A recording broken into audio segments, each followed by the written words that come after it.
Dans un petit village paisible, vivait un garçon nommé Adam, âgé de 12 ans. Curieux de nature, il préférait les anciennes légendes et les secrets oubliés aux jeux modernes. La maison de son grand-père défunt était pour lui un véritable trésor, rempli de livres poussiéreux, de cartes anciennes et de coffres verrouillés. Un soir, dans le grenier, il découvrit une petite boîte en bois couverte de poussière, scellée par une serrure rouillée. Sur le dessus, une phrase gravée attira son attention, « Celui qui trouve la clé ouvre la porte du temps ». Intrigué, Adam commença une quête pour retrouver la clé. Après 3 jours de recherche, il la trouva cachée dans un vieux livre intitulé « Les lois du temps oubliées ».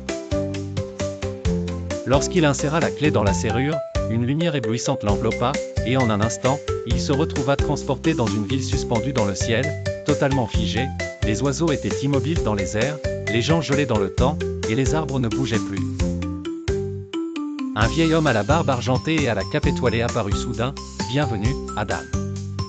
Tu as été choisi. Tu es le nouveau gardien du temps.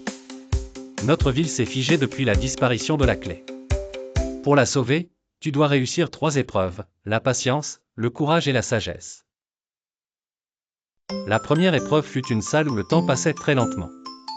Adam devait attendre, sans savoir quoi ni combien de temps. La deuxième le confronta à une créature faite de sable, défendant une horloge géante. Et la dernière, un puzzle complexe utilisant des symboles d'époques différentes qu'il devait relier pour réactiver le cœur du temps. Grâce à sa mémoire et à son intelligence, Adam réussit. Il tourna le dernier engrenage, et la ville se remit à vivre. Le vieil homme lui remit une montre brillante, en disant « Le gardien ne revient que lorsque le temps est en danger ». Adam se réveilla dans le grenier, la clé toujours en main. Depuis ce jour, il n'était plus un simple garçon, mais le gardien du temps. La maison de son grand-père défunt était pour lui un véritable trésor, rempli de livres poussiéreux, de cartes anciennes et de coffres verrouillés.